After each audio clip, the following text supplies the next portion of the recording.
नमस्कार, मैं उन्नति कुशवाहा और आप देख रहे हैं इन खबर बिहार। गया में विश्व प्रसिद्ध पितृपक्ष मेला 28 सितंबर से शुरू हो चुका है। ये मेला 14 अक्टूबर तक चलेगा। बता दें कि आज शुक्रवार से पितृपक्ष की शुरुआत हो गई है। इस दौरान देश विदेश से लाखों की संख्या में हिंदू सनातन धर्मावलंबी पहुंचते हैं गया जी। ये मान्यता है कि पितरों को जल और तिल से पितृपक्ष में तर्पण किया जाता है।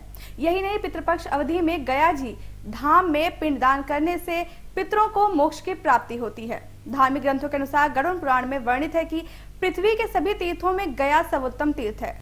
वहीं मत्स्य पुराण में गया को पितृ तीर्थ भी कहा गया है। इसी कारण गया जी धाम में 15 दिनों की अवधि में देश विदेश से लाखों तीर्थयात्री पिंडदान, तर्पण और कर्मकांडों को पूरा करने के लिए आते हैं।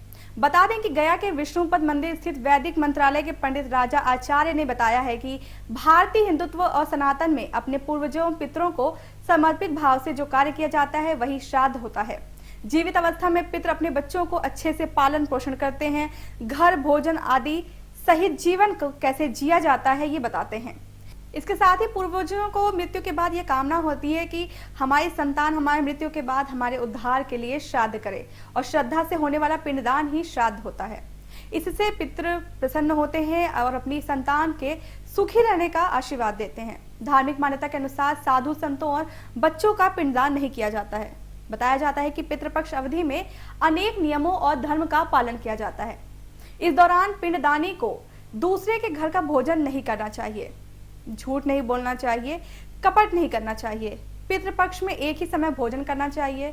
इसके अलावा रात्रि भोजन का त्याग कर देना चाहिए। वहीं अगर आप यात्रा में हो तो अपने भगवान और पितरों का ध्यान करें।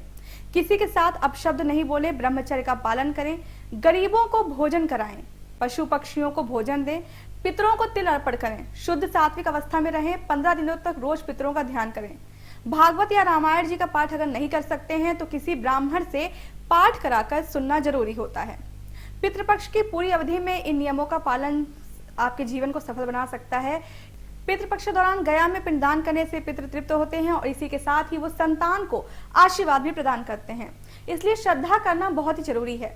बता दें कि श्रद्धा में तर्पण करने के लिए तिल, जल, चावल, कुशा, गंगा जल आदि का प्रयोग अवश्य किया जाना चाहिए। उड़द, सफेद पुष्प, केले, गाय के दूध, घी, खीर, स्वांग के चावल, जौ, मूंग, गन्ने आदि का इस्तेमाल किया जाता है इसमें, और इससे पितृ हमारे जो होते हैं वो प्रसन्न भी होते हैं और घर में सुख शांति बनी रहती है।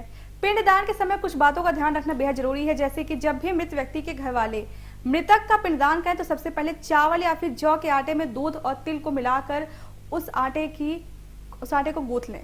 इसके बाद उसका गोला बना लें, और वहीं जब आप तर्पण करने जाएं तो ध्यान रखें कि आप पीतल के बर्तन या फिर पीतल की थाली ही लें और उसमें एकदम साफ जल भरें। इसके बाद उसमें दूध और काला तिल डालकर उसको अपने सामने रखें और अपने सामने एक खाली बर्तन भी रखें। अब अपने दोनों हाथों को मिला लें। इसके बाद मृत व्यक्ति का नाम लेकर बोलते हुए अंजलि में भरे हुए जल को सामने रखे खाली बर्तन में डाल दें।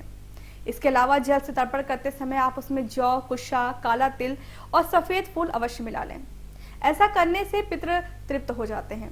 इसके बाद ब्राह्मणों को भोजन करवाएं, उन्हें दान दक्षिणा दें। इसके अलावा अगर आप गया जी पिंडदान के लिए आने वाले हैं तो बता दें कि गया जी में 28 सितंबर से 14 अक्टूबर तक पितृपक्ष का मेला रहेगा। शहर में तीर्थयात्री अलग अलग तिथि को यहाँ पिंडदान करने आते हैं। यहाँ प्रेतशिला, रामशिला, देवघाट, अक्षयवट, गोदावरी, पिता महेश्वर, विष्णुपद, सीताकुंड सहित अन्य 54 वेदियों पर तीर्थयात्री पिंडदान और तर्पण करते हैं। बता दें कि मेले में तीर्थयात्रियों के रहने का पूरा इंतजाम किया गया है। पेयजल की व्यवस्था, शौचालय, बिजली, साफ सफाई, चिकित्सा सुविधा सहित अन्य भी बहुत सारी सुविधाएं यहाँ पे उपलब्ध होंगी। इसके अलावा जो लोग पिंडदान के लिए गया जी नहीं आ सकते हैं वो ई पिंडदान के जरिए विष्णुपद मंदिर, अक्षयवट और फल्गु नदी के किनारे पिंडदान कर सकते हैं। इस व्यवस्था के लिए बिहार राज्य पर्यटन विकास निगम के द्वारा एक पैकेज भी बनाया गया है, जिसमें पिंडदान के लिए सामग्री, ब्राह्मण का दक्षिणा और अन्य खर्चों को शामिल किया गया है। इसकी जानकारी बिहार राज्य पर्यटन विकास निगम की वेबसाइट पर भी उपलब्ध है। आप अपनी सुविधाओं के हिसाब से पैकेज के अनुसार ऑनलाइन बुकिंग करा सकते हैं। यहाँ श्रद्धालुओं को ई पिंडदान संपन्न कराने के बाद पेन ड्राइव की होम डिलीवरी कराई जाएगी। बिहार से जुड़ी ऐसी तमाम खबरों के लिए बने रहिए हमारे साथ सिर्फ इन खबर बिहार पर।